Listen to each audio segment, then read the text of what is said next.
hindi kayo namamalikmata. Ang inyong nakikita ay hindi rin isang mahika, hindi rin ito edited, kaya wala kayong dapat na ipagduda. Sa katunayan, ito ay walang dudang isang nakabibighaning aurora. Kung makikita nyo ito sa personal, ay nakasisigurado akong kayo ay mapapanganga. Kaso nga lang, kung kayo ay nasa Pilipinas ay huwag na kayong mag-abalang tumingala sapagkat ang mga liwanag na ito ay tanging sa bandang Antarctica o kaya naman ay sa pinakahilaga lamang ng ating planeta makikita. Pero huwag mag-alala sapagkat mayroon akong napakagandang balita na tiyak kong inyong ikatutuwa o baka medyo ikatakot ninyo, depende na lang kung kayo ba ay mababahala kapag sinabi kong magdudulot ito ng napakalala at napakalubhang sakuna. Bueno, maniniwala ba kayo na ang mga sumasayaw na mga liwanag na ito ay pwede din nating makita sa ating bansa mismo? Pero papaano? Hindi ba't kakasabi ko lang na ang mga ito ay nakikita lamang sa itaas at ibabang bahagi ng mundo? At ang pinaka-importanting tanong na tingin ko ay siguradong itatanong mo, kailan kaya ito makikita dito mismo? Ayan ang pag-uusapan natin, kaya naman samahan nyo akong pagmunihin kung kailan kaya magkakaroon ng mga auroras dito sa atin.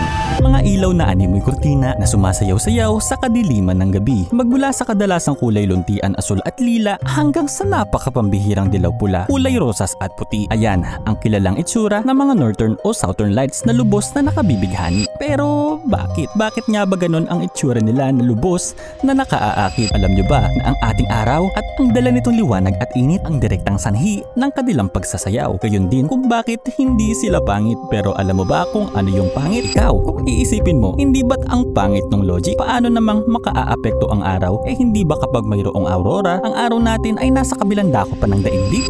Unang-una sa lahat, hindi lang sa gabi nangyayari ang mga ganitong palabas. Sa katunayan, walang direktang epekto kung umaga man o tanghali upang magpakita sila sa taas. Ibig sabihin ay walang epekto ang oras upang ang mga ilaw na ito ay magpakitang gilas. Sadyang hindi lang talaga natin sila maaninag kapag ang araw ay nasa labas. Ayun ang dahilan kung kaya naman bakit ito madalas sa kadiliman ng kalangitan nag-iiwan ng bakas. Pero papaano nakaaapekto ang ating araw sa liwanag na ito kung ganun? Ang ating araw ay nagbubuga ng mga nakamamatay na mga solar wind na nanggagaling mula doon. Ang mga solar wind na ito ay binubuo ng mga kumpul-kumpol na mga highly energetic particles na kapag tumama sa balat natin ay kaagad tayong magkakaroon ng mga nakamamatay na cancer o kaya naman ay iba pang mga komplikasyon. Ang mga solar wind ay maihahalin katulad ng hangin dito na minsan kalmado pero minsan naman ay nagdudulot ng dilubyo. Kapag napakalakas ng solar wind ay nagdudulot rin ito ng isang bagyo. Geomagnetic storm ang kadalasang termino na ginagamit dito ng ating mga sayentipiko. Pero hindi tulad ng mga kadalasan nating bagyo na damang-dama natin ang bagsik at lakas. Sa geomagnetic storm ay pwede ka pa nga maglako ng taho o kaya ay bibingkalatik sa labas. Sa katunayan, kapag nagkaroon ng geomagnetic storm ngayon ay aakalain nating napaka-normal na araw lang. Magkakaroon nga lang ng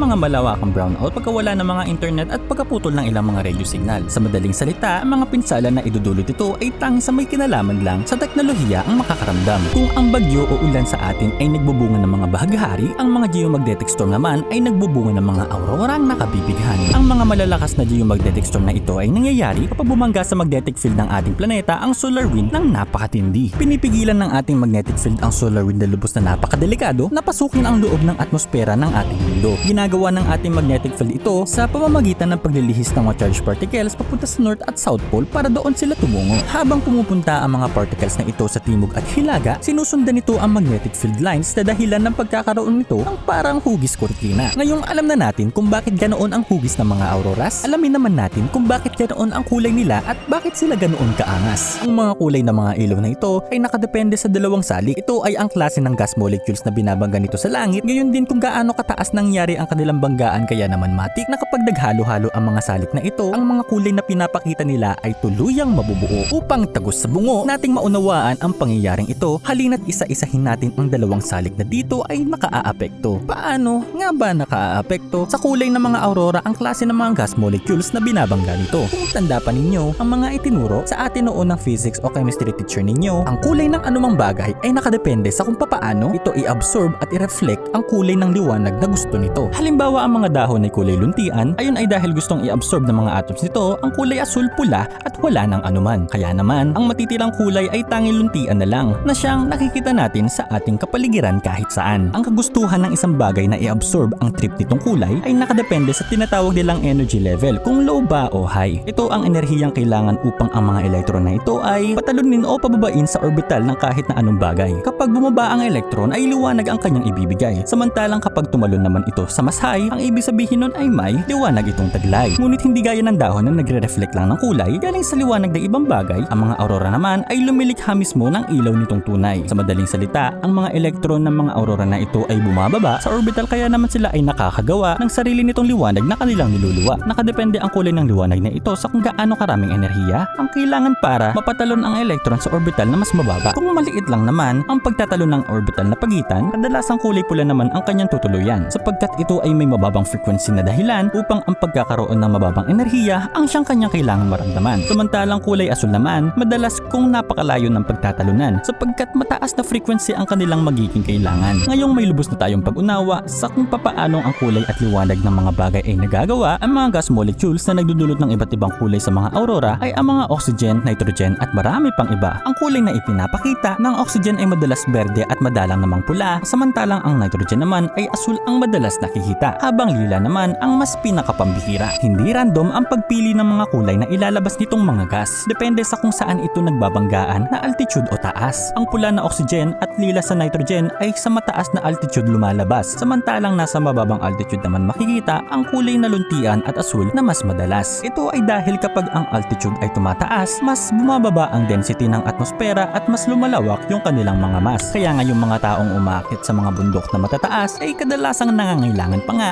ng mga oxygen mask. Ito ay dahil mas kaunti rito ang mga gas. Kaya naman doon sa taas, ang mga ilaw na ito sila madalang lumabas. Ngayong alam na natin ang lubusan ng mga aurora, mas magkakaroon na tayo ng ideya kung kailan nga ba talaga magkakaroon ng aurora dito sa ating bansa. May dalawang sangkap ang nakaaapekto sa kanilang pagbisita. Ito ay kung gaano sila kalakas at ang pangalawa ay kung kailan ito lilihis sa atin papunta. Tama kayo nang narinig. Ang ating mga magnetic poles ay hindi permanenteng nakadikit kung saan nakapwesto ang mga poles na geographic. Sa katunayan, alam nyo ba na sa kabilang bahagi ng mundo, ang mga magnetic poles ay bumabalik? Ang ibig sabihin, ito ay bumabalik.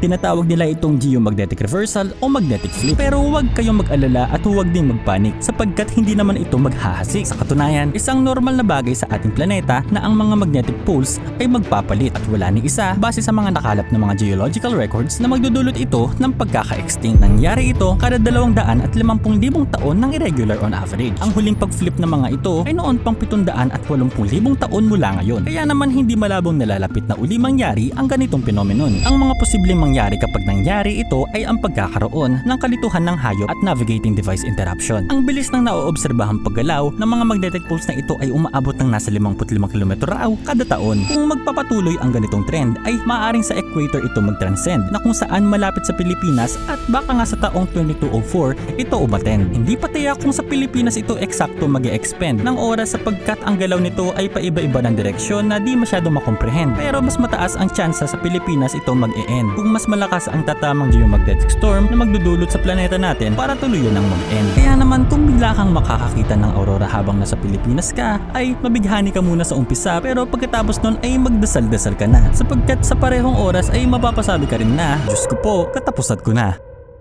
Maliban sa solar wind, ay alam nyo ba na maaari din itong idulot ng mga alien sa ating planeta? Pero may mga alien nga ba? Kung meron, nasan kaya sila? Nandito na pala kaya? Pero ayaw lang talaga nila magpakita. Maraming mga ebidensya ang mga nakalap at inilabas mismo ng iba't ibang mga bansa. Unidentified flying object o UFO ang madalas nilang sabihin. Ayan ang pag-uusapan natin na sunod nating pagmumunihin.